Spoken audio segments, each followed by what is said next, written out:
Hi, this is the second in a little mini series that I'm doing at the moment called The Cross, the Cup and the Curtain. And they're a set of talks that are based around the Easter time, particularly focusing on the cross, which is a central point for us, not just in our faith, but it's the center of time and it's the center of eternity. So in my first talk, I was looking at the cross itself and encouraging us to think about not jumping too quickly from Easter Friday to Easter Sunday. But in this talk, I want to look at the curtain.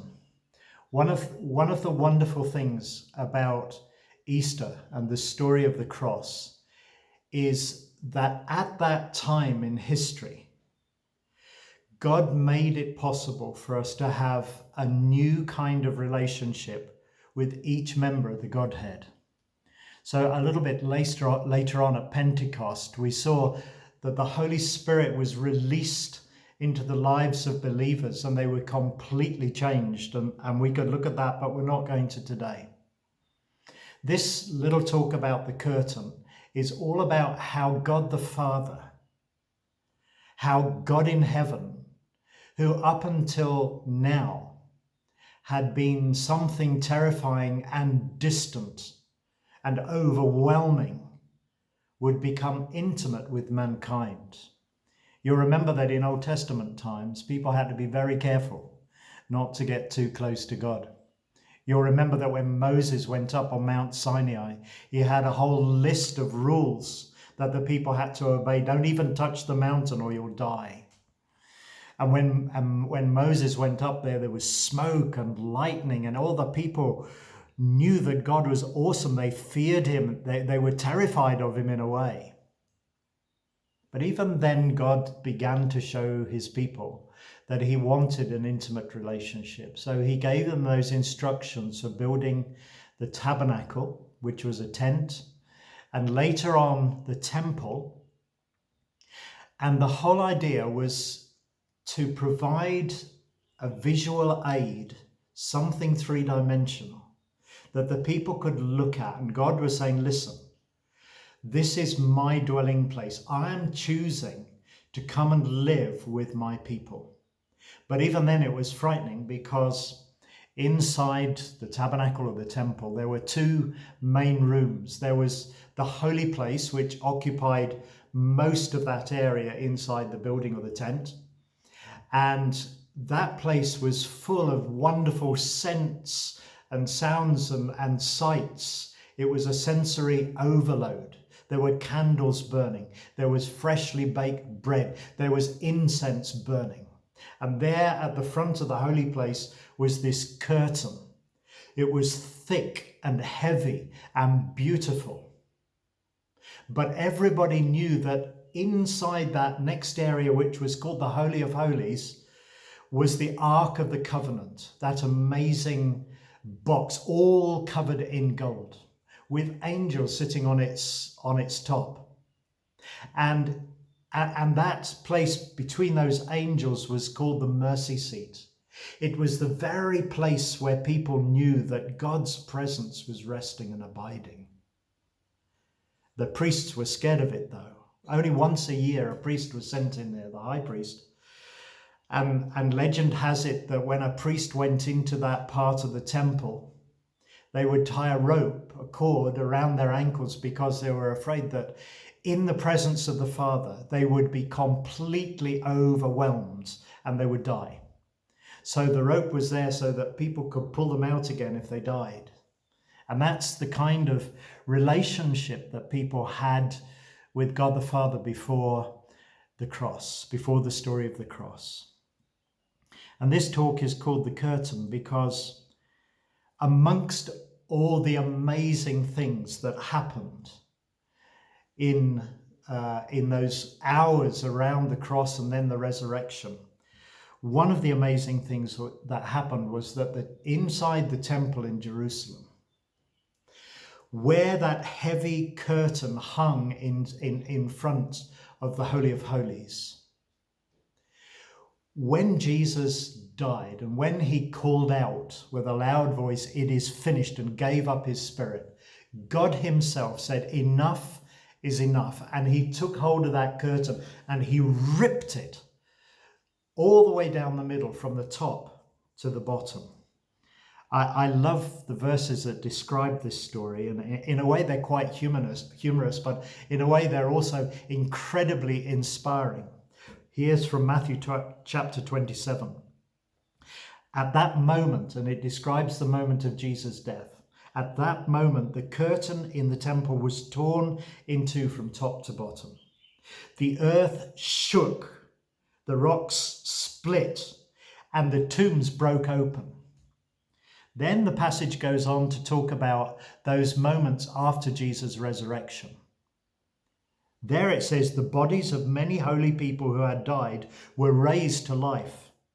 They came out of the tombs after the resurrection and went into the holy city and appeared to many people. Now, I'm a storyteller, and I just find those last few verses absolutely amazing. Because what we read is that there were two moments of Easter. The first moment was the moment of Jesus' death. And at that moment, a spiritual breakthrough took place, so much so that there were earthquakes, there was darkness, the rocks split, even the tombs split open at that moment. And Jesus had cried out in that loud voice, "It is finished." And God the Father tore that curtain as a way of saying, from now on, this distance between people and myself is going to be taken away.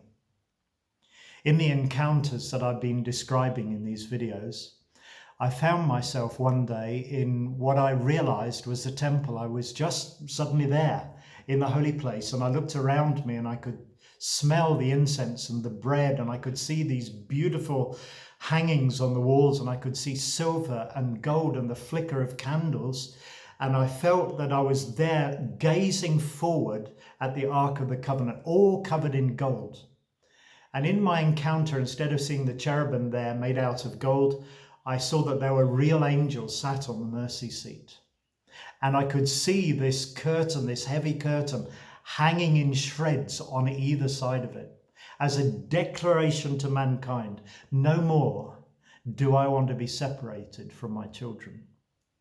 It was an awesome place to me. And I found myself wanting to walk forward, to be closer to the mercy seat.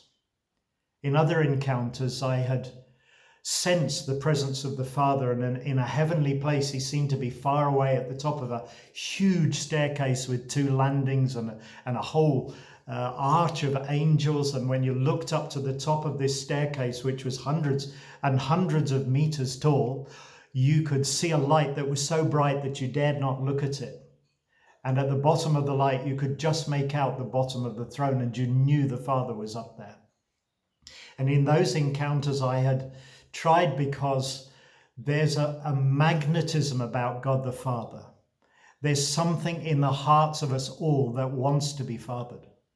And so God the Father is like a magnet to us. And I've tried in my encounters to walk up those steps, but I found by the time you get to a certain point, the weight of the glory and the presence and the mercy and the love of the Father presses down on you so heavily that you can't walk. After a while, you find yourself crawling, and if you can, you just pull yourself forward as far as you can. And in that sense, although he's there and he's full of love and he's a magnet, he feels almost inaccessible because of his mighty power and his grace and his majesty. But in this encounter I had in the temple, I felt as if God the Father himself had come there to sit on the mercy seat. Now that the temple curtain was torn, he had come there to sit on the mercy seat in a place where people could approach him, where he could be close to people. And it felt like an amazing, immense privilege to be able to walk forward. Even then you could feel the weight of the Father's glory and his mercy and his grace pressing down on you. But there was a place there in front of the mercy seat where you could place your heart. I even felt in my encounters that I could literally take my heart out and present it before the Father.